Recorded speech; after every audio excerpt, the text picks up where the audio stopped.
नेहा की शादी एक भरे बुरे परिवार में हुई थी। शादी से पहले और बाद में भी उसके ससुराल वाले सास, ससुर और ननंद सभी उसे बहुत प्यार करते थे। उसकी सास श्रीमती वर्मा हमेशा नेहा से कहती थी, नेहा तू हमारी बहू नहीं बेटी है, इस घर को अपना ही समझना। नेहा को ये सुनकर बहुत खुशी मिलती थी और उसे लगता था कि उसे सचमुच एक और परिवार मिल गया है। नेहा ने भी इस रिश्ते को दिल से अपनाया। वह घर के हर काम में आगे रहती, परिवार के सभी सदस्यों का ध्यान रखती और कभी किसी बात की शिकायत नहीं करती। वह अपनी सास को माँ, ससुर को पिताजी और ननंद को बहन मानती थी। लेकिन धीरे धीरे नेहा को एहसास होने लगा कि बेटी कहने और बेटी समझने में बहुत फर्क होता है। ये फर्क छोटी छोटी बातों में नजर आता है। जब सुबह सबसे पहले उठने की बात आती तो ये नेहा की जिम्मेदारी थी। अगर देर रात कोई मेहमान आता और आधी रात में उन्हें खाना बनाना होता तो भी नेहा को ही उठना पड़ता, भले ही बाकी सब सो रहे हों।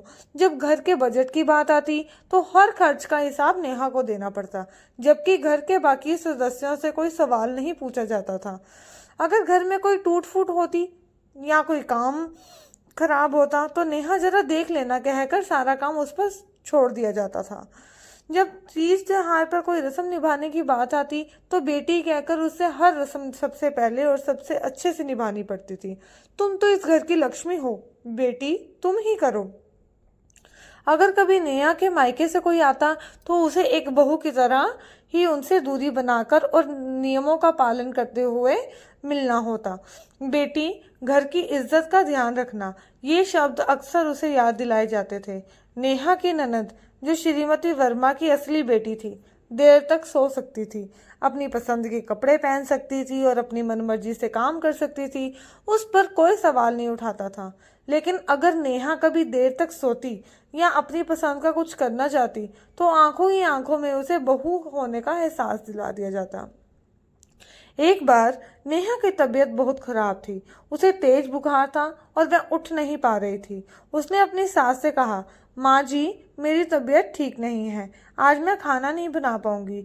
श्रीमती वर्मा ने तुरंत कहा, अरे बेटा, कोई बात नहीं, बहू तू बीमार है तो क्या हुआ, घर के काम तो नहीं रुक सकते ना, थोड़ी सी हिम्मत कर ले, फिर आराम कर लेना। उस दिन नेहा को बहुत बुरा लगा। उसे लगा, अगर मैं सचमुच बेटी होती तो मेरी माँ मुझे आराम करने देती, ना कि काम करने को कहती। धीरे धीरे नेहा के मन में ये बात बैठ गई कि उसे चाहे कितना भी बेटी कहा जाए, वह इस घर के लिए हमेशा एक बहू ही रहेगी। बेटी कहने का मतलब सिर्फ ये था कि उससे उम्मीदें दोगुनी कर दी जाए। बेटी जैसी सेवा और समर्पण और बहू जैसी जिम्मेदारी और जवाबदेही, ये बेटी का दर्जा एक मीठा बोझ बन गया था। नेहा ने कभी इन बातों पर खुलकर शिकायत नहीं की। उसने चुपचाप अपनी भूमिका निभाई क्योंकि वह अपने रिश्ते को तोड़ना नहीं चाहती थी। लेकिन उसके दिल में यह अनकहा दर्द हमेशा रहा कि बेटी कही जाने के बावजूद उसे कभी बेटी जैसा समझा नहीं गया। उसे सिर्फ एक बहू ही समझा गया जिस पर वह अपनी सभी उम्मीदें और जिम्मेदारियां डाल सकते थे। ये कहानी हमें सिखाती है कि रिश्तों में शब्दों का चुनाव बहुत महत्वपूर्ण होता है, लेकिन उससे भी ज्यादा महत्वपूर्ण है उन शब्दों के पीछे का व्यवहार। अगर हम किसी को बेटी कहते हैं तो हमें उसे बेटी जैसा ही प्यार, समझ और आज़ादी और सहारा भी देना चाहिए, ना कि उस पर बहू होने की दोगुनी अपेक्षाएं थोप देनी चाहिए। सच्चे रिश्ते तभी बनते हैं जब कहने और करने में कोई अंतर ना हो। तो दोस्तों, नेहा की ये कहानी आपको कैसी लगी?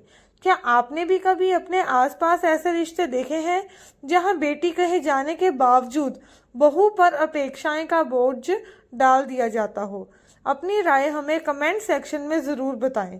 अगर आपको ये कहानी पसंद आई हो तो इसे लाइक करें, अपने दोस्तों और परिवार के साथ शेयर करें और हमारे चैनल को सब्सक्राइब करना बिल्कुल ना भूलें। हम आपके लिए ऐसी ही और भी प्रेरणादायक और भावनात्मक कहानियाँ लाते रहेंगे। आपके प्यार और समर्थन के लिए धन्यवाद।